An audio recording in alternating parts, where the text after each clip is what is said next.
Hello नमस्कार दोस्तों, क्या हाल चाल है आपके। दोस्तों बहुत बहुत स्वागत है आप सभी का हमारे यूट्यूब चैनल के इस नए वीडियो में।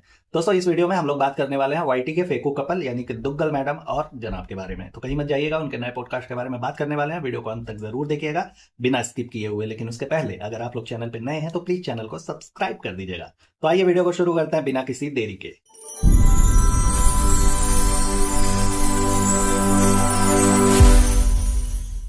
तो दोस्तों आप सबके डिमांड पे हम लोगों ने थोड़ा सा खगाला रश्मि देसाई के पॉडकास्ट को, जिसका नाम है दिल से दिल तक। एक्चुअली वो दिल से दिल तक नहीं था, वो एक तरह से फेंकने से लपेटने तक का शो था, है ना। पूरा का पूरा हम लोगों ने देखा जब वीडियो, तो पता चला कि यार इसमें भी वही स्क्रिप्ट वाली चाटम चटाई वाला हिसाब किताब है।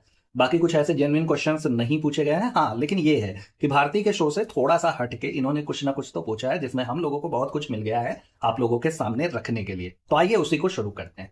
रश्मि का पहला सवाल कि ससुराल सिमर के सेट से आप लोगों को रियल वाला ससुराल मिल गया है ना, जहाँ की जनाब और दुग्गल मैडम पहुंची हुई हैं। तो जाहिर सी बात है दोनों के बारे में बातें हो रही है, दोनों से सवालात हो रहे हैं। तो इस सवाल के जवाब में कहती है मैडम कि देखिए एक्चुअली वो तो था ही, हम लोगों में फ्रेंडशिप वाला बॉन्ड बन गया, ये हो गया वो हो गया फलनवा हो गया ढिकनवा हो गया। लेकिन सिलसिला तब शुरू हुआ जब जनाब ने शो को छोड़ दिया था। उसके बाद मिसिंग वाला सिलसिला शुरू हुआ, हम दोनों एक दूसरे को मिस करने लगे। और इन्होंने अपने रोमांस वाली पराकाष्ठा बताई कि जब हम लोग रहते थे ना तो साथ में गानों गानों में हम लोगों की बात होती थी, चैट होती थी गानों से। ठीक है कि हम उसको गाना भेजे वो उसको गाना भेजे। तो दुग्गल मैडम एक चीज यहाँ पे मेंशन कर दो, शायद से आप भूल गई हैं इसको बताना कि ससुराल सिमर का जिसकी कास्टिंग 2010 में हुई थी, वो शो टेलीकास्ट होना शुरू हुआ था 2011 में। उस समय आप पूरी तरीके से एक शादी के बंधन में बंधी हुई थी।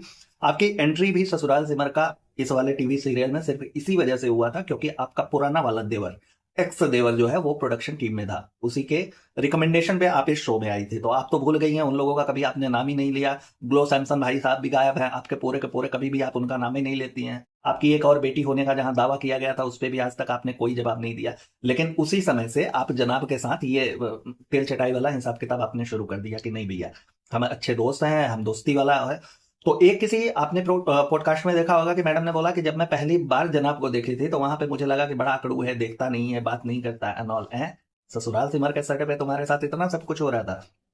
अबे यार तुम भूल गई हो कि उस समय तुम एक शादी में बधी हुई थी और तुम्हारा देवर भी वहीं पे कहीं काम कर रहा था यार, उसके सामने ये सारी चीजें हो रही थी, उसके नाक के नीचे हो रही थी। हाँ एक्चुअली दीपक तले अंधेरा होता है तो इनका हो सकता है ना। ये लोग फेंकने में इतने आगे चले जाते हैं ना कि फिर इनको बताना पड़ता है कि भैया यहाँ पे तुमने फेंका हुआ है तो इसको थोड़ा सा करेक्ट करो, है ना। ये एक शादी में बधी हुई थी और इनको दोस्ती भी करनी थी उस समय जनाब से, जो कि जनाब बैचलर थे, एक शादीशुदा महिला। आप लोग कुछ सोचिए, और उसी के परिवार का एक सदस्य वहां पे काम कर रहा है ना। इनका चल रहा है इनकी दोस्ती वगैरह। चलो एक मिनट के लिए, एक मिनट के लिए अगर मैं मान लूं कि ऐसा इसलिए हुआ होगा, मैडम का दिल इसलिए आया होगा कि भाई थोड़ी बहुत घुल मिल करके बातचीत करने से इनकी ऑन स्क्रीन केमिस्ट्री अच्छी दिखाई जा सकती है, इसलिए इन्होंने वैसा किया होगा, है ना। हो सकता है, बातें आती है दिमाग में कि ऑन स्क्रीन केमिस्ट्री के लिए करते हैं लोग कि भैया घुल मिल लें तो थोड़ा सा एक दूसरे को अच्छे से जान लेंगे तो फिर प्ले करने में अच्छा लगेगा, ऑन स्क्रीन हम लोग अच्छे लगेंगे। उसके बाद जब जनाब को शो से निकाल दिया गया, एक्चुअली मैडम के अनुसार जनाब ने शो को छोड़ा था लेकिन छोड़ा नहीं था, इनको धक्के मार करके उस शो से बाहर कर दिया गया था। ठीक, जब जनाब को शो से बाहर कर दिया गया था और जो नए आर्टिस्ट आए थे इनकी जगह पे जिन्होंने लीड किया था, ठीक, उनके साथ जब लोग पिक्चर्स वगैरह शेयर करना शुरू कर देते थे तो मैडम खुले बाल के साथ आकर के लोगों के बीच में तांडव मचाना कहाँ शुरू कर देती थी।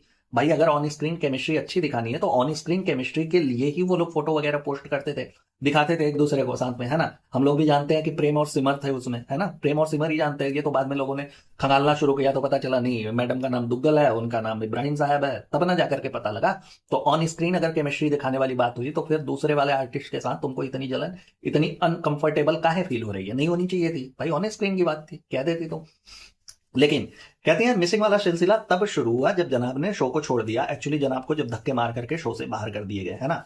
वहां पे रश्मि जी टोकती हैं, कहती हैं कि ऐसा है कि यहाँ पे मैं आप लोगों को टोकना चाहूंगी, लेकिन एक बात यह है कि कॉन्ट्रैक्ट जो बनता है उसके अकॉर्डिंग ऐसा भी होता है बहुत सारे कॉन्ट्रैक्ट में कि उनके एक जो उनका पैरामीटर है उसके हिसाब से आपको काम करना पड़ता है ना। बहुत सारे कॉन्ट्रैक्ट के बारे में आप लोगों ने सुना होगा जिसमें यह कहा जाता है कि शो के दौरान आप प्रेग्नेंट नहीं हो सकते, शो के दौरान आप ये नहीं कर सकते, बहुत सारे रेस्ट्रिक्शंस लगा दिए जाते हैं। तो दोनों को लेकर के कहते हैं कि हमारे लिए कोई भी रेस्ट्रिक्शन नहीं था, ऐसा हमारे लिए कोई भी क्लॉज नहीं बना था हमारे एग्रीमेंट में। तो मैडम के लिए मान सकते हैं क्योंकि इनका देवर जो था वो मैनेजमेंट टीम में था, प्रोडक्शन टीम में था, तो इनके लिए हो सकता है इनको उतना बेनिफिट मिल गया हो कि चलो भैया मैडम को नहीं बनाते, इनको थोड़ा सा अलग रखते हैं, वैसे भी शादीशुदा बुढ़ी महिला है, का ही कर लेगी, है ना। लेकिन जनाब के लिए बनाया गया होगा भाई प्रॉपर, इसीलिए तो इन्हें शोर से धक्के मार करके बाहर निकाले गए कि यार बताओ, तुमको यार यहाँ पे लीड करने के लिए हम बुलाया, तुम तो आपस में कुछ और खेल रहे हो। हैं, लोग देखेंगे तो क्या समझेंगे, लोगों को पता चलेगा तो एक विवाहित महिला, हम लोग यहाँ पारिवारिक शो चला करके एक अच्छा मैसेज देने की कोशिश कर रहे हैं, तुम लोग यहाँ कुछ अलग चला रहे हो, है ना। तो वो सारी चीजें होती थी।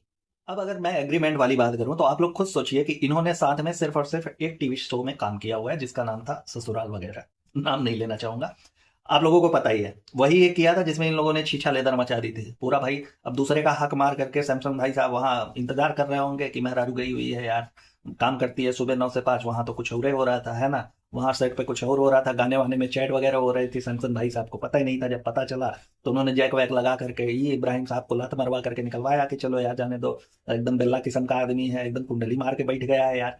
तो चलो अगर एग्रीमेंट वाली बात करूं तो वहां पे तुम्हारा एग्रीमेंट नहीं हुआ होगा, मान सकते हैं। तुमने बोला कि कभी नहीं हुआ है, तो कभी कैसे होगा यार, तुमने साथ में काम ही नहीं किया है। एक तो तुमने डांस रियलिटी शो में काम किया था जिसका नाम था नच नच नच तो उस समय तुम लोगों ने काम किया हुआ था, तो उसमें कपल्स को ही लेते हैं, तो उनकी मजबूरी रही होगी कि भैया ले लो। और अगर कहीं पे भी तुमने काम किया होगा तो नहीं हो सकता, हो ही नहीं सकता, एग्रीमेंट नहीं हुआ होगा, ऐसा नहीं हो सकता। ये मानने के लिए हम लोग तैयार नहीं है। क्यों?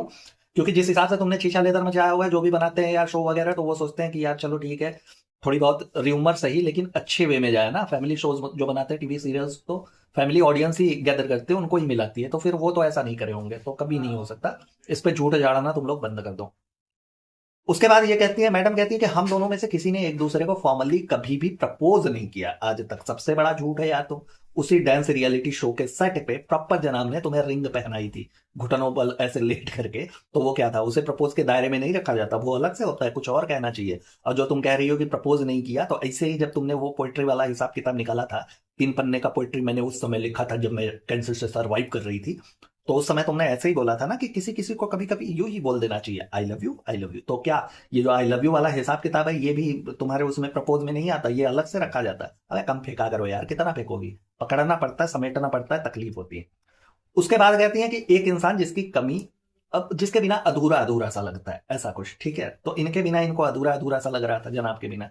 तो यार अगर जनाब के बिना तुम्हें अधूरा अधूरा सा लग रहा था इनके सेट पे गाने के सेट से निकाल देने के बाद, तो फिर वो क्या था, पहली शादी भी तो तुमने लव मैरिज ही करी थी। ऐसा तो था नहीं कि वो गुड्डे गुड्डे वाली शादी हुई थी तुम्हारी कि चलो यार शादी शादी खेलते हैं, है ना, मजाक मजाक में वो शादी कर लिया, फिर उसके बाद मजाक मजाक में अब तुम्हें सच्चा वाला प्यार हुआ। ऐसा कुछ तो हुआ नहीं होगा, वहां भी तुमने लव मैरिज करी हुई थी प्रॉपर अच्छे से।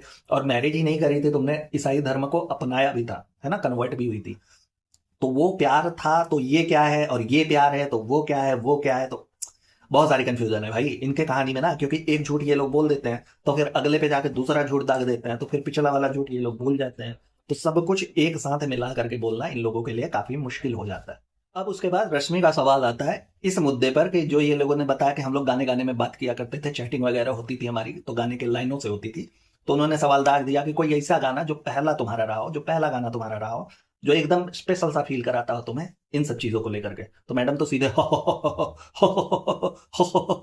आपको पता ही है जब ये झूठ बोलने लगती है तो इनको बनाना पड़ता है ना भाई, ऐसे थोड़ी होता है यार। रश्मि जी तुमने हम जो लिख करके दिए तुमने वही पूछना है, तुम ऐसे कुछ भी दाग दोगी यार तो हमको बनाना पड़ेगा उसके लिए, या तो हमको टाइम दो, 2-5 मिनट हम हंस वस लें, फिर उसके बाद हम कुछ बना करके क्रिएट करके, वैसे भी हम डिजाइनर है, हमारी PKI चल रही है, तो हम कुछ ना कुछ बना लेंगे, क्रिएट कर लेंगे। मौका नहीं मिला होगा, नहीं बना पाई होंगी वहां ऑन द स्पॉट। और 2 लोग थे ना, 2 लोग थे, तो एक लोग अगर झूठ बोल देंगे तो दूसरा उस पर हामी भरना चाहिए, नहीं तो पता लगा वो कुछ और बोल रहा है, ये कुछ और बोल रही है, तो बात वहीं पे खत्म हो जाएगी, झूठ पकड़ा जाएगा। तो ये हंस करके टाल देती है, कहती है मुझे एग्जैक्टली याद नहीं है। तो मान सकते हैं भैया तुमको याद रखने वाली प्रॉब्लम है। ये कहती है कि मुझे डेट्स तक याद नहीं रहते, वो भी मान लेते हैं तुम्हें डेट्स तक याद नहीं रहते, लेकिन ये याद रहता है कि इब्बू अंकल से 5 day to go, 4 day to go, 3 day to go, ऐसा करके मुझे गिफ्ट अपने आप को स्पेशल फील कराना है ना, वो सारी चीजें याद रहती। चलो छोड़ दो, याद नहीं रहता। इस बारे में ये भी कह सकते हैं कि मैडम को तो अपनी शादी तक याद नहीं रहती। भाई एक शादी में ये ऑलरेडी है जिसमें इन्होंने धर्म परिवर्तन जैसे महान कार्य भी कर रखे हैं, उसके बावजूद इन्हें याद नहीं रहता, ये दूसरे जनाब के प्यार में पागल हुई पड़ जाती है ना। तो याद की समस्या तो इनको है, बहुत ज्यादा है। एक शादी में रहते हुए इंसान कैसे बोल सकता है यार कि मेरी एक शादी है, उसी का भाई है जिसकी वजह से मैं यहाँ ससुराल में टिकी हुई हूँ मतलब वो जो इनका शो था ससुराल वाला, तो उस समय टिकी हुई हूँ, ये सारी चीजें इंसान कैसे भूल सकता है, जो आगे पीछे कहीं ना कहीं दिख जाता होगा सेट पे, एटलीस्ट प्रोडक्शन टीम में ही सही, लेकिन दिन में एक बार तो याद दिलाने आ ही जाता होगा कि देख भाई भौजाई ऐसा है ना। इनको याद नहीं रहता तो मान सकते हैं कि भैया इनको याददाश्त वाली प्रॉब्लम है। लोग प्रेगनेंसी, इनके घर में तो ऐसा भी चलता है कि प्रेग्नेंट लेडी सब कुछ भूल जाती है, तो ये तो प्रेगनेंसी के पहले वाला हिसाब किताब, भूल सकती है, मान गया। उसके बाद ये है कि पूछनी है कि कोई ऐसी चीज आप लोग एक दूसरे को स्पेशल फील कराने के लिए, ऐसा कुछ समथिंग लाइक दैट, ये क्वेश्चन रहता है। तो जनाब कहते हैं हाँ बहुत करते हैं। ये जनाब कह रहे हैं कि बहुत करते हैं भैया, ये इनको स्पेशल फील कराते हैं दुग्गल मैडम को है। ये वही जनाब है जहां आप लोगों को याद होगा कि जहां नजूमी नाम का जो वो शो आता था, एग्जैक्ट नाम नहीं बता रहा हूँ, आप लोग देख लीजिएगा, जिसमें ये जनाब काम करते थे। उस समय ये महिला प्रेग्नेंट थी, दुग्गल मैडम प्रेग्नेंट थी। ये जनाब अपने आप को पैम्पर कराते थे भैया, सुबह 5 बजे प्रेगनेंसी के दौरान उठा करके इनसे चाय बनवाना, फिर उसके बाद सेट के लिए निकलना, शूट के लिए निकलना। ये जनाब स्पेशल फील कराते हैं। गिफ्ट वगैरह सब देता है मेरे भाई, सब दे देते हैं कि चलो कुछ नहीं हुआ, गिफ्ट दे करके मामला वहीं पे रफा दफा करते हैं, ठीक। लेकिन ये जहां एक महिला उस दौर में गुजर रही है जहां 9 महीने वो अपने अंदर तुम्हारे एक अंश को पाल रही है, उस समय में जहां तुम्हें उसकी देखभाल करनी चाहिए, उसको पैम्पर करना चाहिए, उसको सराहना देनी चाहिए, उसको खुश रखना चाहिए, उसके काम में हेल्प करनी चाहिए, वहां तुम उसके फूले फूले पैर देख करके तुम्हें शर्म नहीं आई थी? तुमने 5 बजे सुबह उठा करके उससे रोज चाय बनवाना था, उसके हाथ का चाय पीना था, उसके बाद ही तुमने काम के लिए जाना था, और तुम स्पेशल फील कराते हो। अबे यार, तुम तो खुद चाइल्डहुड बेबी टाइप के हो इंसान, है ना। बेबी इन मैन या मैन इन बेबी, जो कुछ भी कह लीजिए, तुम तो अपने आप ही को स्पेशल फील कराने में लग जाती हो। तुम्हें तो ये बच्चा बच्चे बच्चे की तरह पालती रहती है दुग्गल मैडम। तो तुम उनको स्पेशल फील कराने की जगह अपने आप को स्पेशल फील करवाना चाहते हो। तो हर जगह तो यही होता है, हम लोग देखते आते हैं भैया, ब्लॉग तुम्हारी नहीं छुपी है, हम लोग बराबर देखते हैं उसको, ठीक है। तो नजरें रहती है, झूठ उतना ही फेंको जिसको समेटने में तुम्हें आसानी हो, हर बात के लिए क्या के नहीं निकला जा सकता, ठीक। अब स्पेशल फील कराने वाले मोमेंट में मैं अगर बात करूं, तो ये दोनों जहां फेकम फेकाई कर रहे हैं, वहां मैं इनको याद दिला दूं कि भैया ऐसा है कि एक एनिवर्सरी पे, जहां आप लोगों को पता है कि जो वेडिंग एनिवर्सरी होती है वो 2 लोगों की होती है, ना कि एक लोग की, है ना। तो एक एनिवर्सरी पे ऐसा भी हुआ था कि जनाब को स्पेशल फील कराने के लिए कि उनको अच्छा लगे बच्चों की तरह, उनके पैरों तले गुलाब रौंदे गए थे, उनका स्पेशल ट्रीटमेंट हुआ था, वो सारी चीजें जनाब के लिए की गई थी, जबकि एनिवर्सरी 2 लोगों की थी। तो ये किस्म का तो तुम लोगों का स्पेशल फील कराना होता है।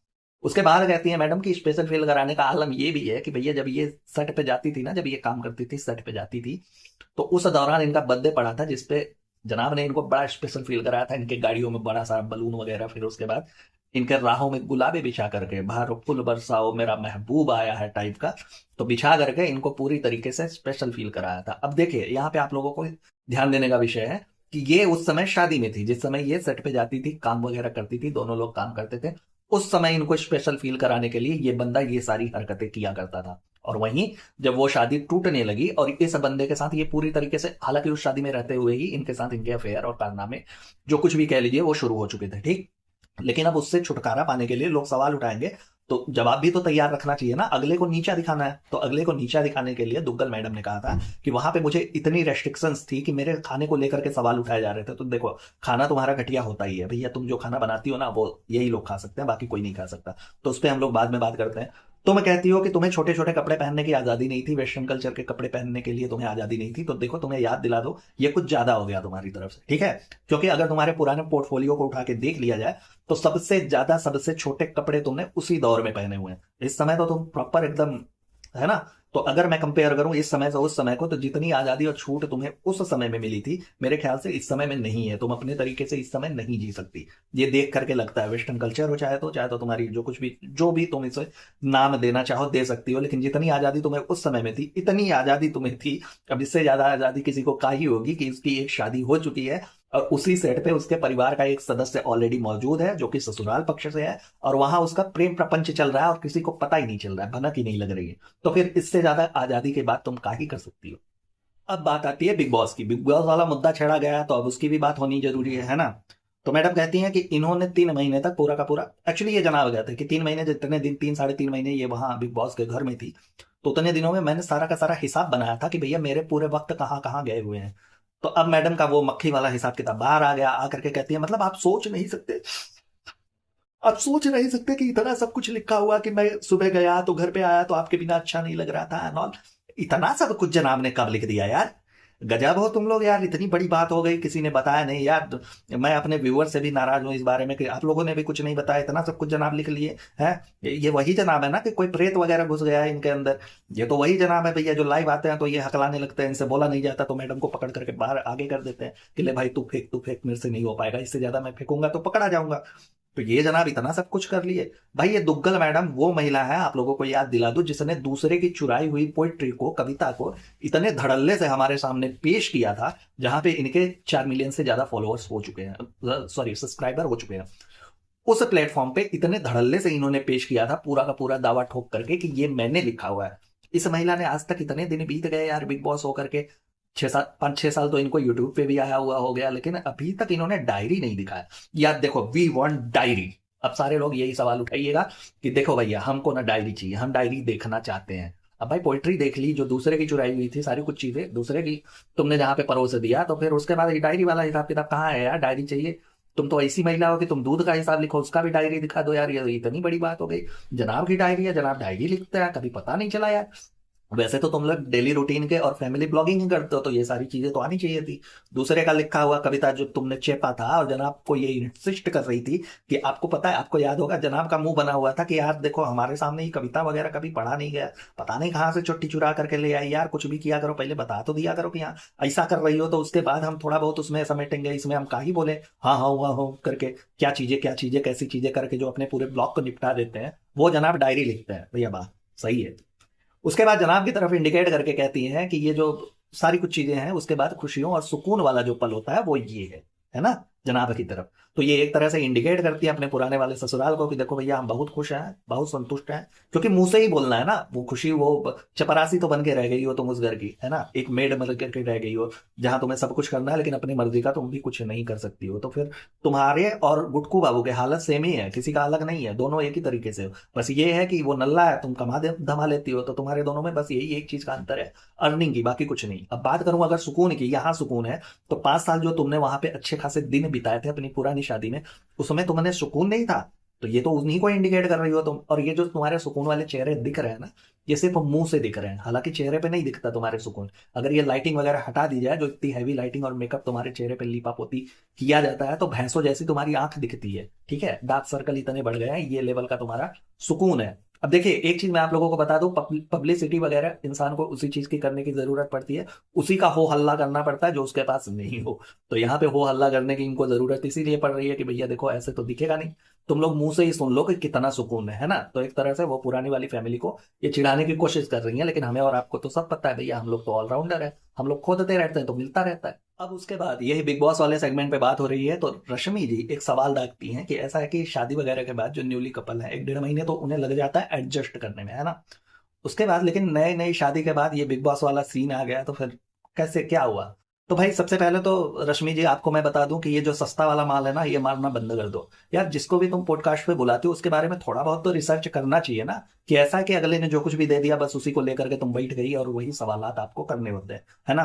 पॉडकास्ट का मतलब ये होता है कि लोग जागरूक हैं, जो चीज जानने के लिए इच्छुक हैं, वो चीजें उनके सामने भी परोसी जाए। ये झूठ बोल करके लोग इनके ब्लॉग को देखते हैं, आप लोग, आपको नहीं समझ में आता कि ये धतूरा मार करके बैठ करके कुछ भी पूछना कहाँ तक। ये लोग एक चीज बताइए कि न्यूली कपल कहाँ से हो गए, कहाँ से हो गए भैया? 2011 से इनका प्रेम प्रपंच शुरू हुआ, दोस्ती वगैरह वाला सीन चल रहा था। 2013 में ये लोग लिव इन में रहने लगे थे। आपकी जानकारी के लिए बता दूं, थोड़ा सा अगर आपने रिसर्च किया होता तो आपको पता होता कि 2013 से ये लोग लिव इन में रहने लगे थे, एक साथ रहने लगे। भले इनका शादी विवाह वाला हिसाब किताब अनाउंस नहीं हुआ था, लेकिन पति पत्नी की तरह रहने लगे थे।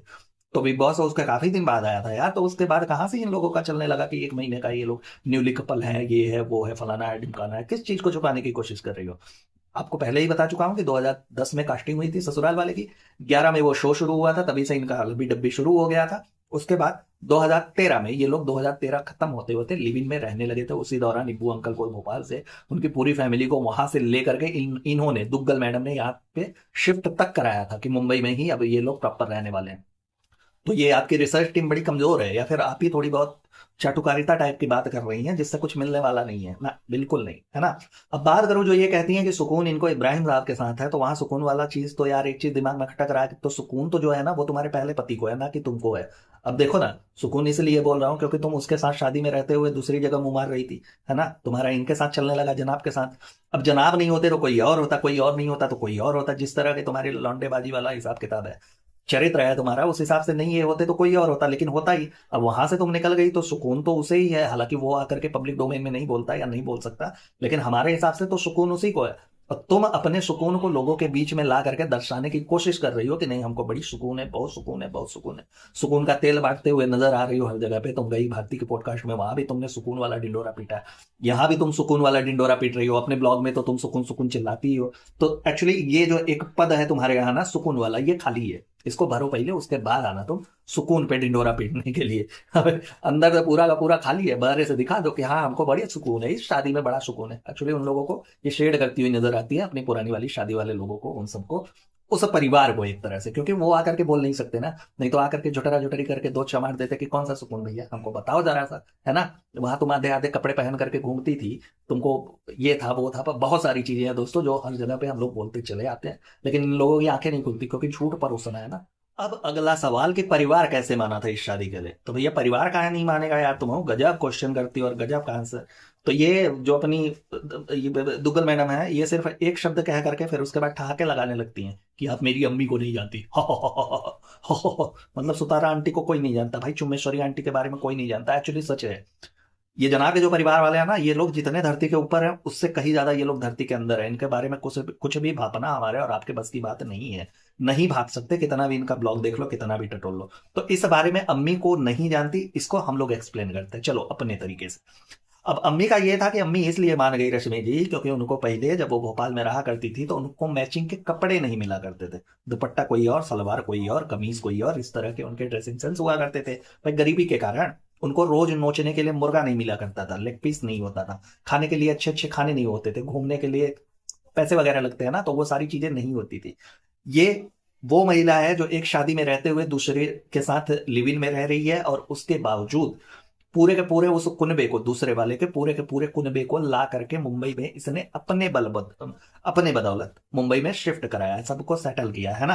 तो ऐसी बहू काहे नहीं चाहिए होती है भैया, इब्राहिम परिवार में तो सबको पैसा ही पैसा दिखता है, माल होना चाहिए, है ना। तो आंखें तो वहीं चौधर आ गई थी कि कमाऊ बहू मिल रही है। अब बेटे का कहा है, बेटा ससुराज कमा रहा था, उसके बाद अब तो इसे भी चैनल से निकाल दिया गया, अब इसको काम वाम मिलेगा नहीं। चलो एक बहू मिल ही रही है जो कि शादी वगैरह में एक रिलेशन में है, तो कहा हुआ एक लोग से उसका है छुट्टा छेड़ा वगैरह हुआ है कि नहीं हुआ है, उस पर फोकस नहीं करते हैं। सीधे सीधे बहू मिली है, कमाऊ वाली बहू मिली है जो हमारे मैचिंग वाला सेंस पूरा करेगी, हमारा मुर्गा नोचने वाला काम धाम कर लेगी, पूरे खानदान को इसने सेट ही कर दिया है। तो इसलिए ज्यादा उन लोगों ने फोकस नहीं किया कि नहीं यार चलो। और वैसे भी दूसरी शादी तो इनके लिए कोई नई बात तो है नहीं इनके यहाँ पे, है ना। चाहे इनकी नानी को देख लीजिए इब्राहिम साहब के, चाहे उनके माता जी को देख लीजिए, पिताजी को देख लीजिए, सब तो दो दो तीन तीन चार चार जिसकी जितनी हैसियत उतनी कर करके बैठा हुआ है। तो यहाँ दूसरे शादी वाला मसला तो आ ही नहीं सकता था कि नहीं आएगा। और रही सही कसर, ये गांधी जी ने पूरा कर दिया कि पैसे मिल रहे हैं, पैसे आ रहे हैं, तो पैसे दे रही है कमा करके, पूरी तरीके से सेटल कर चुकी है, परिवार का खर्चा उठा रही है, बाहर उठा रही है। एक काम करो अपना ही लो, नहीं तो आज नहीं तो कल कोई और तो आएगा ही ना कोई तो आना ही है बहू बन के। तो ये जो अम्मी को नहीं जानती, तो अम्मी को इसलिए नहीं जानती क्योंकि अम्मी एक नंबर की लालची महिला है, तो अम्मी को जानना चाहिए।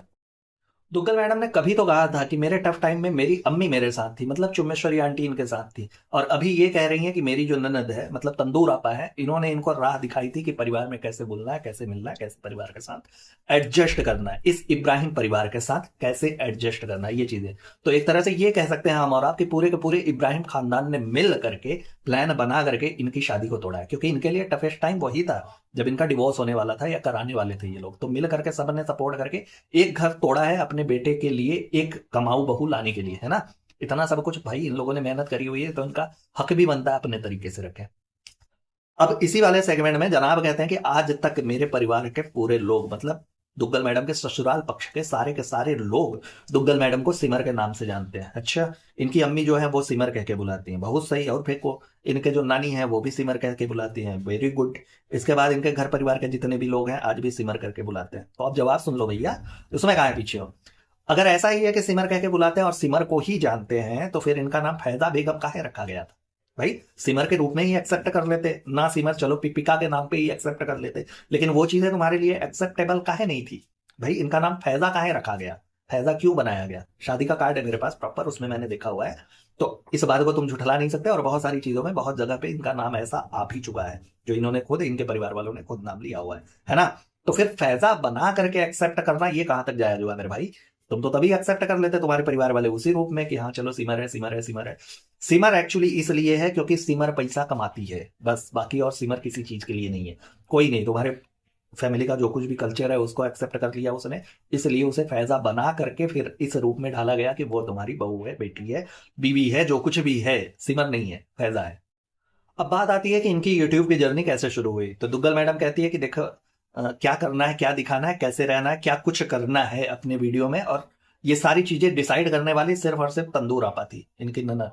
भैया वही डिसाइड करती थी, वही शूट करती थी, वही एडिट करती थी, ऐसा कहना है इनका, दुग्गल मैडम का।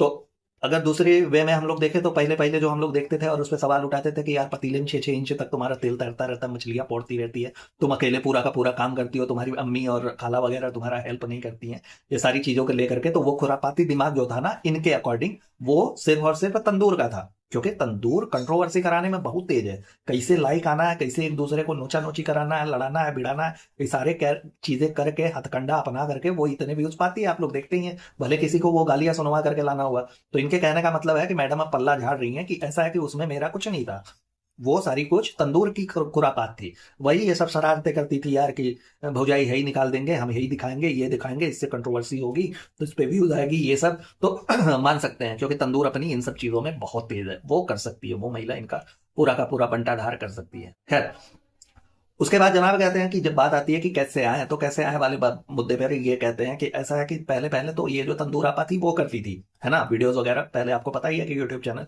उसी का बना था, तंदूरी बनाई थी, वही सारी कुछ चीजों को दिखाती थी। लेकिन इन्होंने बोला कि लॉकडाउन के दौरान जब हमने देखा, हम भी टेंशन रहते थे कि यार घर का खर्चा कैसे चलेगा, लॉकडाउन अगर लंबा खींच गया तो यार काम धाम तो मिलेगा नहीं, काम धाम मिलेगा नहीं तो घर के खर्चे कैसे चलेंगे, सारा कुछ चीजें देख करके। लेकिन उसी दौरान जब तंदूर आपा का पहला इनकम आया यूट्यूब का, तब हमने सोचा कि वो इतना था कि अब यार कुछ भी हो लेकिन तंदूर अपना और नीचे के फ्लैट्स का, मतलब इनके अम्मी अम्मा ये सब लोगों का, इनका खर्चा तो बड़े आराम से निकाल सकती है। तब इनको लगा कि नहीं यार, ये एक वे हो सकता है सोर्स ऑफ इनकम के लिए, तो ऐसा करते हैं कि अब इसी पे थोड़ा बहुत एक्सप्लोर करना शुरू करते हैं, हमारे पास दिखाने के लिए बहुत कुछ है। मतलब सोचिए, सोर्स ऑफ इनकम के लिए बनाया गया ये चैनल, ये ऐसा दावा कर रहे हैं, और दोनों है, ऐसा भी नहीं है कि कोई अलग बोल रहा है कोई अलग, है ना, दोनों एक दूसरे से एग्री कर रहे हैं।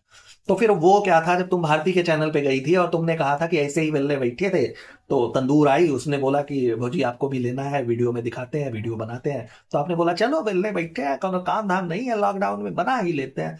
मतलब उस समय तो तुमने नहीं बताया था कि यार पैसे की आफत आने वाली थी, सबको आने वाली थी, उसमें छुपाने वाली कौन सी बात है।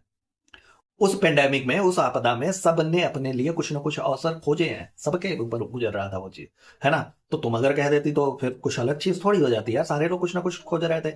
ऐसे ऐसे आर्टिस्ट मैंने देखे थे दोस्तों अपने आसपास के, जो साथ में काम किया करते थे कभी, तो वो लोग भी टमाटर वगैरह बेच करके, सब्जियां बेच करके लॉकडाउन के टाइम पर अपनी गुजारा, अपना उन्होंने गुजर बसर किया हुआ है। तो फिर तुम भी बता देते तो कोई अलग नहीं होता यार, सब जूझ रहे थे उन सब चीजों से। अब तुम ही डबल चीजें बोलोगी, एक जगह कुछ और बोलोगी, दूसरी जगह कुछ और बोलोगी, उस पर लोग सवाल उठाए तो हाउ डे यू करती हुई चली आओगी मिमिया करके, तो वो सब चीजें सही तो नहीं है। पहले तो खुद को करेक्ट करो, दोनों लोग पहले फैसला कर लो कि अगर ये बात आएगी तो हम इस पर क्या ही बोलेंगे, है ना। दोनों लोग डिसाइड कर लेते, कहीं तुम कहती हो कि सोर्स ऑफ इनकम के लिए तुमने किया हुआ था, कहीं तुम कहती हो बस ऐसे ही वेले बैठे थे, कोनो काम लॉकडाउन में रहता नहीं था, तो हम बोले चलो यही कर लेते हैं।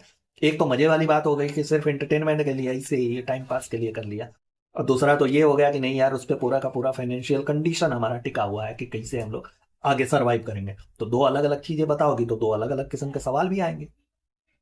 अब अगले सेगमेंट में रश्मि जी को अपने उस सवाल का जवाब मिल गया होगा कि अम्मी कैसे मानी थी या घर वाले कैसे माने थे, क्योंकि जनाब यहाँ पे कह रहे थे कि 3 साल तक मेरे पास बिल्कुल भी पैसे वगैरह नहीं थे, 3 साल तक घर का खर्च, पापा की दवाइयां, घर वालों की दवाइयां, सबके सर्वाइवल का खर्चा वगैरह सिर्फ और सिर्फ दुग्गल मैडम ने ही देखा था, क्योंकि ये तो शेडो बैन हो चुके थे ना भाई, चैनल पे काम मिलना इनको बंद हो गया था, इन्होंने जो वो छिनरई करी थी उसके बाद से, है ना। तो इनको तो काम मिलना बंद हो गया था, तो दुग्गल मैडम सब कुछ संभाल रही थी और समेट रही थी। तो इनको जवाब तो अब रश्मि जी को मिल गया होगा कि काहे और कैसे मान गए इनके घर वाले। भाई कमा करके देने वाली महिला थी इसलिए मान गए, सीधी सी बात है यार, सोने का अंडा देने वाली मुर्गी को कौन लात मार करके भगाता है। चलो ठीक है, शादी तो करनी है और दिल मिल रहा है ना, ऐसा भी नहीं है कि नहीं, कुछ भी नहीं। अब जनाब ये कहते हैं आगे कि दुनिया का सबसे दौलतमंद इंसान वो है जिसके पास, जिसकी बीवी साथ में हो और बीवी वफादार हो। तो यहाँ जनाब ने एक तीर से दो निशाने मार दिए भैया।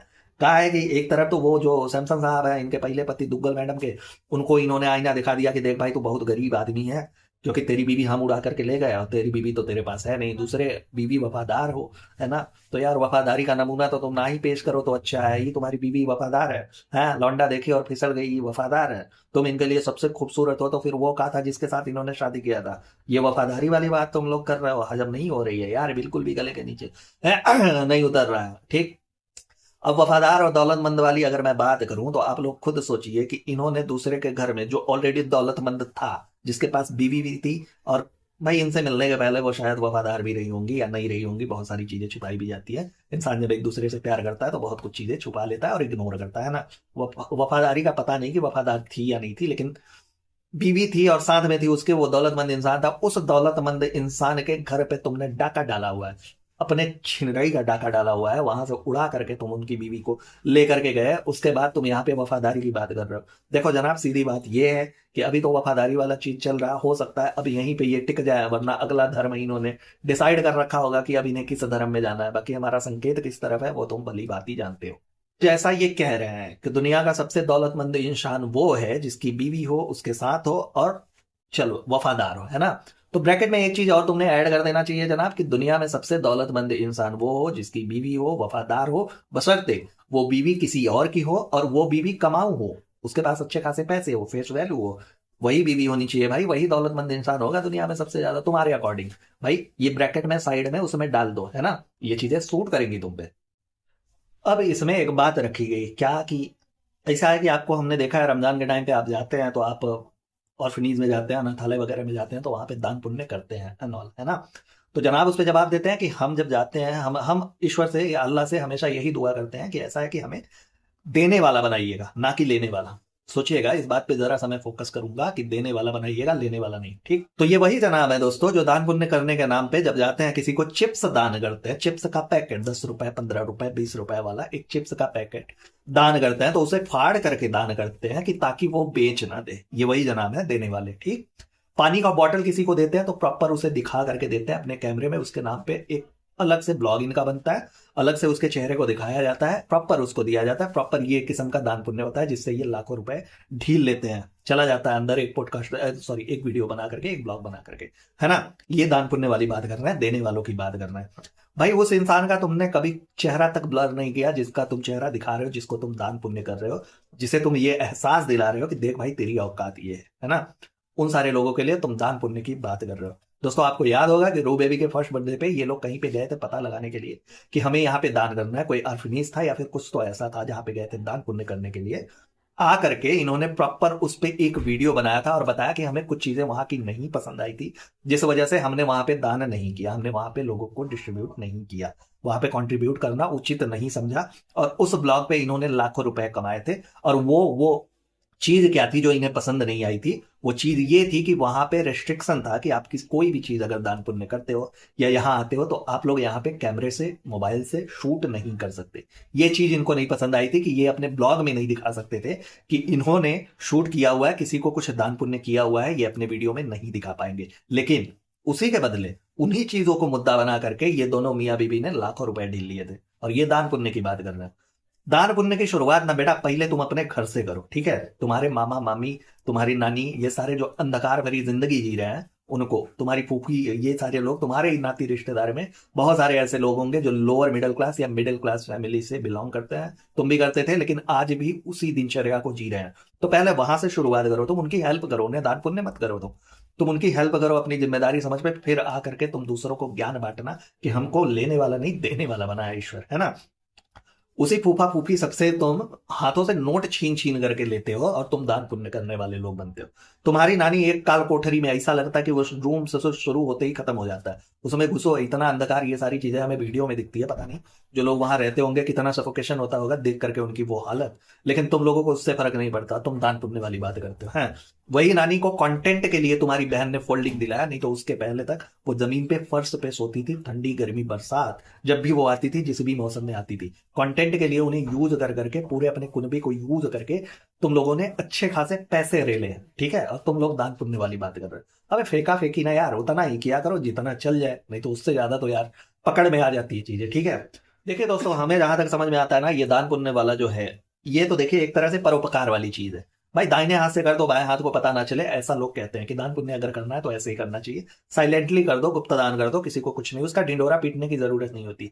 आजकल भी आप लोग देखेंगे तो बहुत सारे यूट्यूबर होंगे, बहुत सारे ऐसे इन्फ्लुएंसर होंगे जो कि एक पाव, एक ब्रेड किसी को देते हैं तो वो भी अपने कैमरे में शूट करके उसका कंटेंट बना करके अच्छा खासा पैसा कमा लेते हैं। तो ये लोग तो वही करते हैं, इनके नो डाउट एक एक चीज की डिटेलिंग करनी।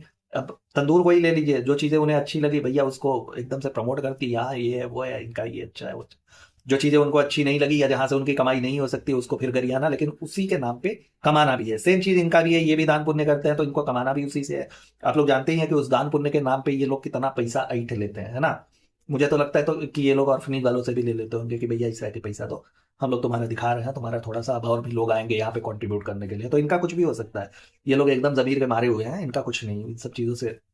उसके बाद दोस्तों दो पॉडकास्ट से मैं देख रहा हूं, इनके कैंसर पे बहुत जोर दिया जा रहा है कि कैंसर कैंसर कैंसर कैंसर। आए दिन लोग जितने भी रिएक्शन चैनल वाले हैं या फिर जो कुछ भी इनके करीबी लोग हैं जो इन पे रिएक्शन वगैरह देते हैं, उन सब ने इनके कैंसर को लेकर के भरपूर सवालात उठाए हुए हैं कि देखो यार, तुमने पहलगाम को मुद्दे को, उस मुद्दे को छुपाने के लिए तुमने ये जो तिरिया चरित्र किया हुआ है ना, ये सस्पिशियस लगता है। और रियली ये बहुत ही सस्पिशियस लगता है इनका कैंसर वाला। गाल ब्लैडर का पथरी और फिर एसिडिटी की बीमारी को कैसे कैंसर बना दिया जाता है, कैसे हवा बनाया जाता है, ये कोई इन लोगों से पूछ लो। तो दोनों के दोनों पॉडकास्ट में ये जो इतना जोर दिया गया है ना, अकेले 2-3 मिनट 4 मिनट 5 मिनट पॉडकास्ट में दोनों के दोनों ये कैंसर वाला सेगमेंट निकाल दिया गया है, पूरी एकदम से डिटेलिंग हुई है कि क्या हुआ क्या नहीं हुआ, कैसे हुआ कैसे नहीं। तो देखिए इसी को प्रमोट किया जा रहा है कि देखो यार, तुम लोग कैंसर कैंसर को लेकर के झूठा बोलते हो, हम झूठे नहीं है। पॉडकास्टर भी अभी यही सब पूछते हैं तो हम उन सवालों के जवाब देते हैं, लेकिन देखो सच जो होता है वो आज नहीं तो कल सामने आ ही जाना है। खैर दोस्तों, इन लोगों के ये वीडियो को देख करके, पॉडकास्ट को देख करके, आप लोग जानते ही हैं कि वैसे भी इनके वीडियो को बनाने के लिए, इनके वीडियो पे रिएक्शन देने के लिए कितनी माथापच्ची करनी पड़ती है, लेकिन फिर भी आप लोगों के लिए, आप लोगों के हित हित में तो नहीं कर सकते, डिमांड पे हम लोग वीडियो लाते रहते हैं और ऐसे ही आप लोगों को इंटरटेन करने का सिलसिला जारी रहेगा। आई होप आप लोगों को वीडियो पसंद आया होगा। वीडियो को अब यहीं पे खत्म करते हैं। अपना और अपनों का बहुत अच्छे से ख्याल रखिएगा। आपके जो भी रिव्यूज हो कमेंट बॉक्स में जरूर दीजिएगा। खुश रहिएगा, मस्त रहिएगा। Tata bye bye, good night, Har Har Mahadev.